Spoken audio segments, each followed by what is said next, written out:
Olá, Sil, tudo bem? Primeiro quero lhe dizer que sou sua fã número 0. Já te enviei um e-mail anterior contando parte da minha vida. Ele se chama O Monstro da Mãe Narcisista. Assistam aqui, ó. Na época eu ainda estava casada e achava que era feliz. Mas com seus ensinamentos, com sua luz, com seus conselhos, eu tive forças para sair de um casamento de abusos e mentiras, o qual contarei a seguir. Quero ouvir todos os seus conselhos e prometo que vou ler todos os comentários. Obrigada por salvar a minha vida todos os dias. Conheci o Fernando quando eu tinha 30 anos. Eu ainda morava com meus pais e ainda era refém dentro da casa da minha família disfuncional. Eu estava cursando a segunda faculdade, faltavam 2 anos para a minha formação. Como eu cresci em um lar abusivo com uma mãe narcisista, um pai submisso e um irmão dourado, todos abusadores, tudo o que sempre sonhei em minha vida era me casar. Ter minha independência financeira e emocional também. Então, meu grande sonho era o casamento. E eu achava que ao me casar eu me tornaria uma pessoa mais equilibrada, mais segura e menos carente. O Fernando era um homem lindo, 4 anos mais novo, sério, estava cursando o último ano da faculdade, era simpático, educado, estava sempre tentando me agradar. Ficava horas me ouvindo, me dando conselhos. Com ele tive o melhor sexo da minha vida. Ele me entendia, fazia eu me sentir segura na cama, como eu nunca havia sido antes. Então, não tive dúvidas, ele era o homem da minha vida, o homem dos meus sonhos, o marido que eu tanto havia pedido a Deus em minhas orações. Como eu estava chegando ao meu limite morando na casa dos meus pais, falei para o Fernando que queria sair de casa. Queria alugar uma casa para nós dois e dividir minha vida com ele.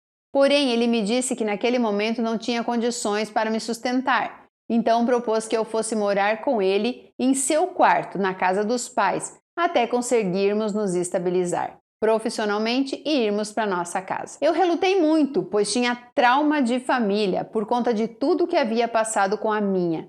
Mas, como na casa dos meus pais estava insuportável, então eu topei.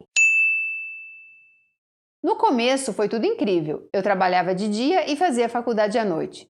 Fernando não trabalhava, apenas estudava. Depois de alguns meses dele ter terminado a faculdade, ele encontrou um emprego. Era para dar aulas em uma academia. Acontece que ele sempre reclamava de ter que trabalhar. Sempre tinha lamentações de algum aluno, do horário do trabalho, do local e muito mais. Então ele resolveu largar o emprego. Seus pais sempre o questionaram de o porquê ele não trabalhar, mas parece que a queixa entre eles era bem antiga por esse motivo. Eu me mantinha firme, trabalhando e estudando. Prestei um concurso público e passei. Foi então que em um dia seus pais nos ofereceram para dar entrada em uma casa que seria colocada em nome de Fernando e eles pagariam as prestações. Acredito que eles fizeram isso porque sabiam que o Fernando jamais arrumaria um emprego decente que ganhasse bem, então estaríamos fadados a morar ali para sempre. Nós aceitamos na mesma hora. A casa estava na planta, mas ficaria pronta em 6 meses. Quando a nossa casa ficou pronta, eu fui ganhando presentes de minha família e da família dele, então aos poucos fomos mobiliando o imóvel. Comprei mais algumas coisas que faltavam e em poucas semanas estava tudo certo para irmos morar juntos. Eu não vi a hora disso acontecer. Foi então que percebi que ele estava protelando para a nossa mudança. Ele dizia que queria arrumar um bom emprego antes disso, que queria estar estabilizado profissionalmente para não passarmos dificuldades. Só que eu nunca vi o Fernando procurar um emprego. Ele não saía de casa, terminou a faculdade e estagnou. Eu o via inerte na vida, apenas ficava no computador dia e noite. Nós ficávamos trancados no quarto, saíamos apenas para almoçar, jantar e ajudar nos afazeres da casa dos pais dele. Porém, eu não queria incomodar, queria tirar o mínimo de privacidade possível dos pais dele, pois estava sendo sustentada ali. Seus pais nunca me cobraram nada pela estadia. Passaram os dias, as semanas, a minha família e amigos começaram a me pressionar para que nós fôssemos morar em nossa casa, pois já tínhamos tudo. A família dele nunca me cobrou, mas eu sabia que eles também estavam ansiosos para que nos mudássemos. E ele ficava o dia todo no computador, de manhã, tarde e noite, e até de madrugada. E eu comecei a notar que havia algo errado. mas quando ia questioná-lo, ele dizia que tinha muita insônia, por isso ficava tanto na internet. Me dizia que eu dormia muito. Em um sábado, ele desceu para jantar e eu disse que não iria, pois estava sem fome. Então fui mexer um pouco em seu computador para distrair. Quando eu menos esperava, vi um Facebook que ele havia criado, um fake, onde só tinha adicionado mulheres. Eu quase desfaleci. Bem no começo do namoro, nós acordamos duas coisas. Uma, que eu não queria ter filhos. Ele disse que também não queria. E outra, que eu jamais perdoaria uma traição. Ambos concordamos e nós prosseguimos com a relação. Então, naquele momento, quando vi uma conta fake criada no Facebook para que ele se correspondesse apenas com mulheres, eu fiquei sem chão. A sensação era de estar em queda livre. Quando ele voltou, eu o questionei e ele disse que iria pagar, que eram amigas da faculdade. Mas ele já havia terminado a faculdade, então por que teria criado um Facebook para conversar com aquelas mulheres? Não havia uma explicação razoável para aquilo. Entretanto, eu não poderia voltar para a casa dos meus pais. Tinha tomado uma decisão. Havia saído para nunca mais voltar. Então eu o perdoei, pois não tive escolhas naquele momento. Mas estabeleci algumas regras. Disse que ao menos quando eu fosse dormir, eu queria comigo na cama, pois não queria mais dormir sozinha e também nada de fakes. Ele teria que apagar aquela conta no Facebook de imediato. Ele concordou, mas logo depois de um tempo voltou a ficar no computador por horas a fio. Ele alegava que tinha insônia e que não era justo eu obrigar a ir se deitar na mesma hora que eu ia, que seria o mesmo que eu quisesse dormir e que ele me obrigasse a ficar acordada junto com ele. Me fez sentir culpada, então aceitei. Minhas noites eram solitárias, mesmo morando junto com ele. Eu não tinha ninguém. Quando eu o chamava para transarmos, ele vinha, fazia o serviço e logo voltava para o computador. Me jurou que estava apenas jogando jogos online, que não tinha nenhuma mulher envolvida. Os dias foram passando e nada de irmos morar em nossa casa. Nisso, ele arrumou um emprego, novamente para dar aulas particulares, e novamente me falou que o salário que teríamos era insuficiente para sustentarmos a nossa casa. Eu comecei a definhar, pois sonhava com nossa casinha. Me via lavando, cozinhando e vivendo a vida de casada que eu sempre sonhei, sendo adiada por um motivo que não era plausível. Não tínhamos filhos. Se ele se esforçasse, arrumaria sim um bom emprego e conseguiríamos viver uma vida a dois. Mas no fundo, eu sabia que ele estava adiando porque não tinha certeza se queria se casar comigo. Quando eu questionava a respeito disso, ele negava. Dizia que era apenas pelo motivo financeiro. Em um dia, precisei usar o computador dele para fazer um trabalho da faculdade. De repente, eu vi uma pasta com milhares de fotos e vídeos de mulheres nuas que haviam mandado para ele, provavelmente pela webcam. Eu o questionei. Disse que não me importaria se ele assistisse vídeos pornôs, pois as mulheres em sites pornôs não eram reais, mas que ele conversar com outras mulheres pela internet era traição e que eu não iria admitir. Mais uma vez ele me convenceu de que eu estava errada e que era eu que levava a tomar aquela atitude de conversar com outras mulheres. Ele me acusou de estar distante, de trabalhar muito, de não ter cortado relação com minha família abusiva. Pedi desculpas e disse que ia tentar melhorar. Eu pensava que não tinha mais ninguém no mundo, somente ele. Os dias iam passando e eu com aquela dor no peito da traição virtual e com a angústia de não ir logo para nossa casa. Foi então que eu o coloquei contra a parede e disse que se ele não fosse morar comigo naquele final de semana, eu iria devolver os presentes e voltaria a morar na casa dos meus pais. Ele, sem saída, concordou. Então, enfim, fomos morar na nossa casinha. Eu estava vivendo um sonho, amava a rotina do casamento. Ele não parecia feliz. Pediu novamente demissão do emprego e me culpou por quase passarmos fome, pois disse que não era o momento de irmos morar juntos. Eu me lembro que quando eu tinha vontade de comer doce, eu tomava água com açúcar. Não tínhamos dinheiro para comprar calcinhas para mim. Então eu comecei a dividir as cuecas com ele. A vida estava difícil, mas eu me sentia feliz, pois estava casada. Usava uma aliança no dedo em homenagem a ele e via ele usando uma aliança em seu dedo em minha homenagem. Eu amava cada segundo, curtia cada dia daquele sonho. Me sentia orgulhosa quando eu ia apresentar ele para alguém e dizia: "Esse é o Fernando, o meu marido."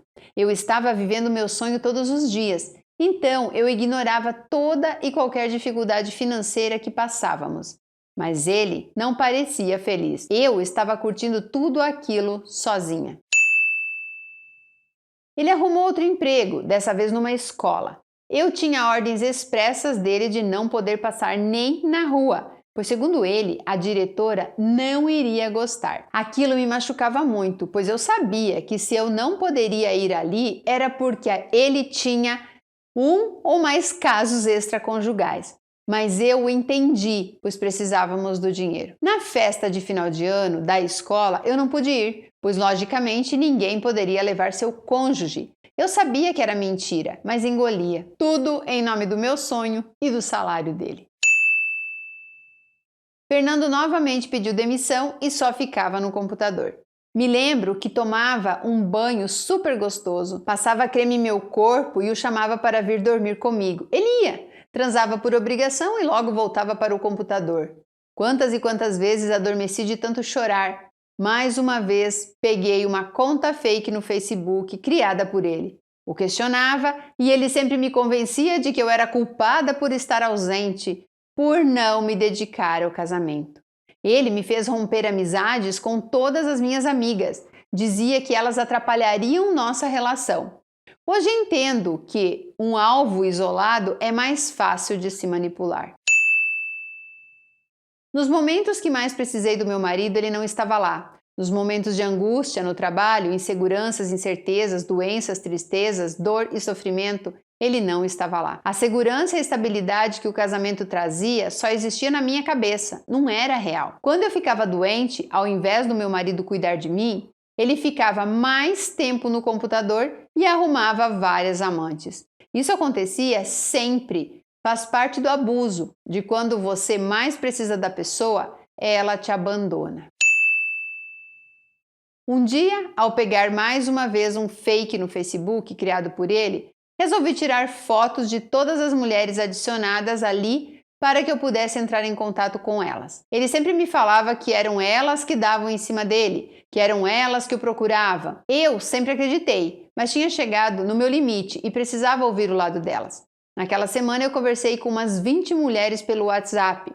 Ouvi os mais diferentes tipos de explicações possíveis. Umas me diziam que foi ele quem as adicionou no Facebook. Outras falavam que ele entrou em salas de bate-papo.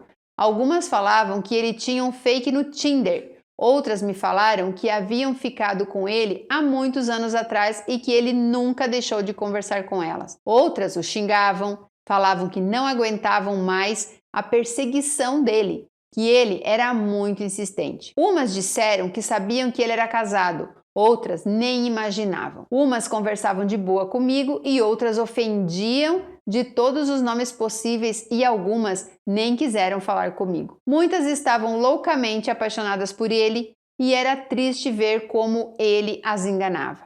As mulheres eram de diferentes biotipos: altas, baixas, magras, gordas, supernovas, supervelhas, de meia idade, bonitas, feias, horríveis, com filho, sem filho, casada, solteira, negras, japonesas, brancas e muito mais. Ele parecia não se importar com a aparência delas. O importante era ter uma vagina. Nesse momento eu descobri que havia me casado com um homem doente, pois estava viciado em traição e em enganar mulheres. O vício dele era o engodo. Ele se sentia feliz em saber que me enganava e que as enganava também.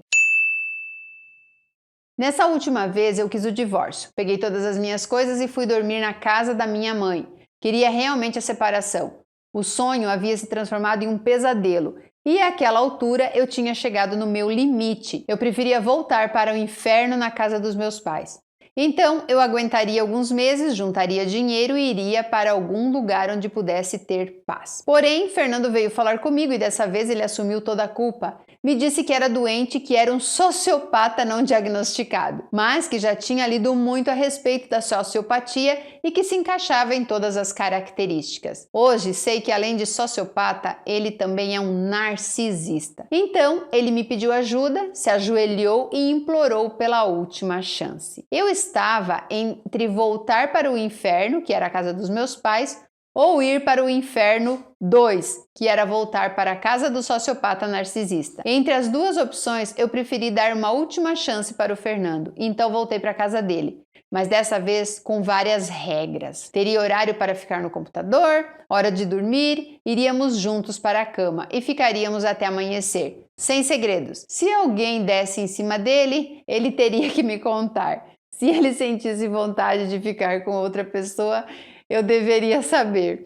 Então, antes do fato acontecer, eu teria acesso livre ao seu computador. Todas as pornografias com mulheres deveriam ser excluídas, assim como os fakes, Facebook e contas no Tinder. Seu celular ficaria à minha disposição e eu teria acesso livre em seu trabalho. Desculpa, gente, tô rindo aqui. Assim como festas de final de ano, enfim, tudo acertado e acordado, nós voltamos.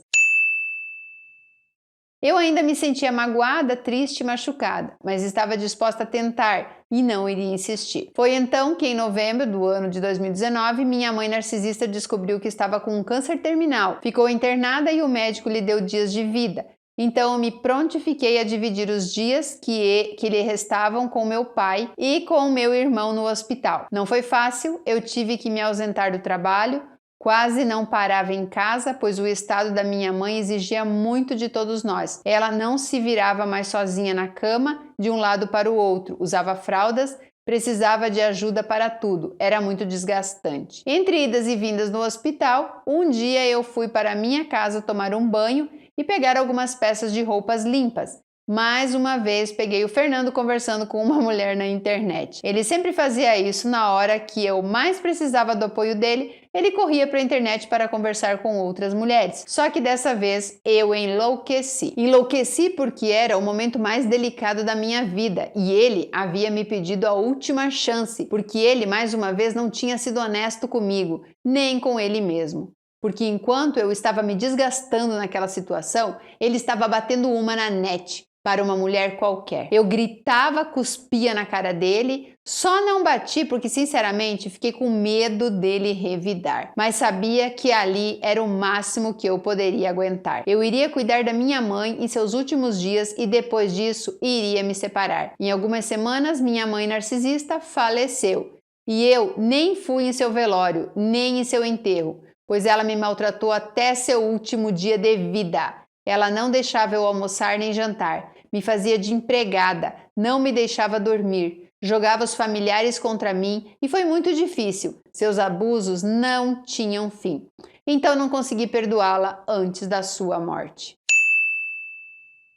Quando voltei para casa, fui conversar com ele. Eram 7 anos de sofrimento com o Fernando. Não quis mais ficar naquela casa. Foi então que, surpreendentemente, antes de eu falar em separação, ele me descartou. Disse que estava apaixonado por uma moça que conheceu na internet, que ela tinha 18 anos e que era de outro estado, e eles haviam se conhecido em uma sala de jogos online. Ele me disse que eles estavam namorando. Foi patético. Eu disse a ele que nem parecia que ele tinha 35 anos, que ele parecia mais um adolescente, pois é adolescente que fica na internet, que não tem responsabilidade com o emprego. Afirmei. Fernando, acorda pra vida, você não está namorando. O que você tem com essa moça é no máximo a masturbação. Vocês nunca nem se viram. Como você é ridículo. Agora o fim tinha chegado, pois mesmo que eu quisesse voltar atrás, ele havia pedido a separação. Então, dignamente, peguei minhas coisas, aluguei uma casa e estou morando sozinha até hoje. Não está fácil, mas vou conseguir. Tenho um emprego maravilhoso e estável. Ganho bem, tenho 2 faculdades, não vou desistir de mim. Fernando é um vagabundo, doente, narcisista, sociopata, louco, viciado em masturbação, internet e em enganar mulheres. Eu tenho pena da sua próxima vítima.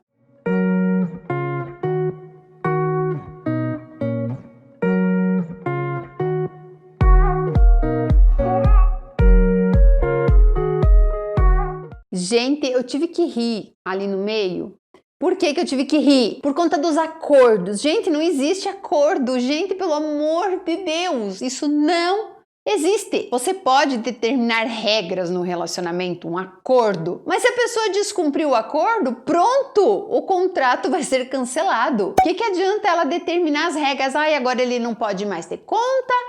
Gente, isso é broxante. Quem consegue ter um relacionamento com alguém assim? Falando, olha, eu não quero mais isso.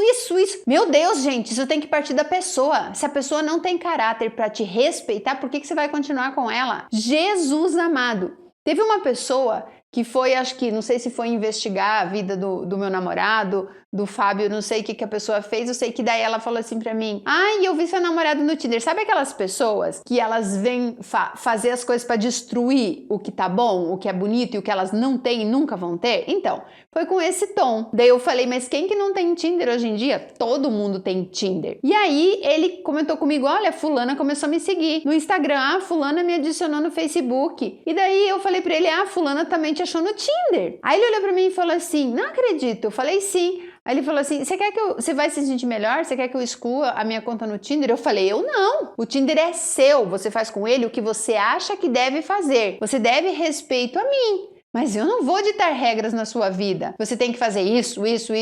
Eu vou ver se o que você faz é bom ou não é bom o suficiente para ver se eu fico ou não fico nesse relacionamento. Cara, é muito infantil isso.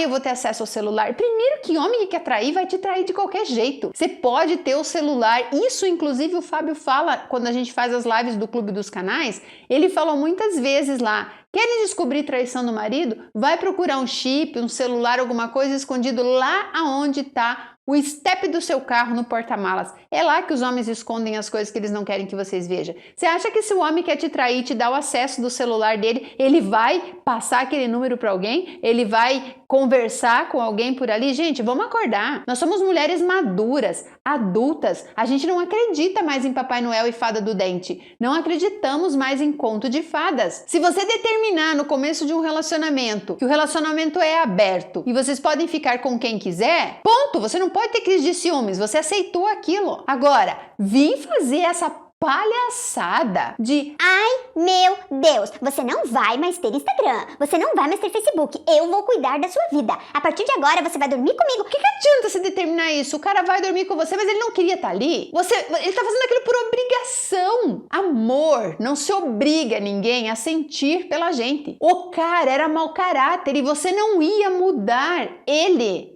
obrigando ele a fazer as coisas. Aí lá no final, você é um bosta, o que você vive não é um namoro, achando que saiu por cima, mas não saiu. Saiu tão humilhada quanto entrou. Então, gente, pelo amor de Deus. E ainda tá falando que não tá sendo fácil. O que não tá sendo fácil? Agradeça a Deus todos os dias por esse cara ter arrumado, sei lá o que, uma namorada e não encher mais o seu saco. Outra coisa, quero falar da mãe narcisista aqui também. Bem feito! Sério, bem feito. Eu vou dizer aqui, bem feito. Tá certo que você fez a sua parte de quando ela descobriu que tava com câncer, ir lá, aguentar. E aí, eu não fui no velório dela porque me maltratou até o último minuto.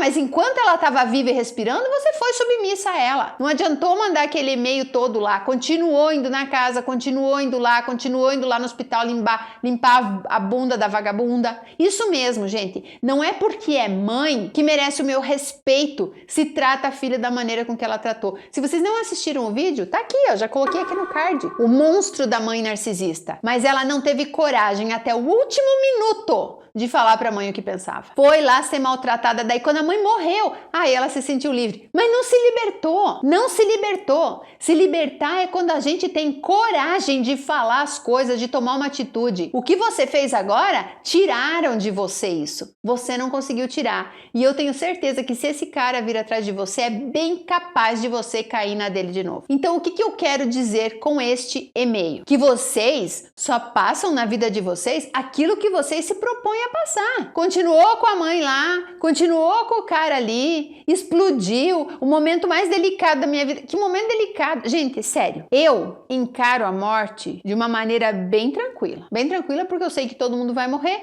eu sei o que vai acontecer. Eu acredito no mundo espiritual, eu sinto o mundo espiritual, eu tenho contato com o mundo espiritual. Então, eu sei muito bem o que acontece, o que a gente passa aqui nesse plano para nossa evolução. E você não conseguiu superar a sua mãe, não conseguiu mesmo. E sabe o que vai acontecer? Por você não ter feito o que deveria ter feito, que era romper laços com ela enquanto ela estava viva, ela ter chegado lá no hospital e falado tudo o que você pensava dela, e eu sei que muita gente aqui vai ver aquele monstro daquela mulher como uma coitadinha morrendo de câncer. Não, ela era um monstro que recebeu exatamente o que merecia receber, mas você não teve essa coragem. E agora, se aparecer outro homem na sua vida, vai ser outro homem igual esse traste que você arrumou aí, porque você não consegue se livrar das pessoas. Não consegue. Você fica protelando. Quem sabe se esse homem morresse ia ser mais fácil para você também, porque você não precisava tomar uma atitude. O teu problema é ter coragem de reagir. E é isso que falta para muitas mulheres. Não esqueçam de comentar aqui também nesse vídeo, de assistir o vídeo do Monstro da Mãe Narcisista para me dizer o que vocês pensam a respeito disso tudo. Se inscrevam no canal e curtam o vídeo. E até a próxima história real.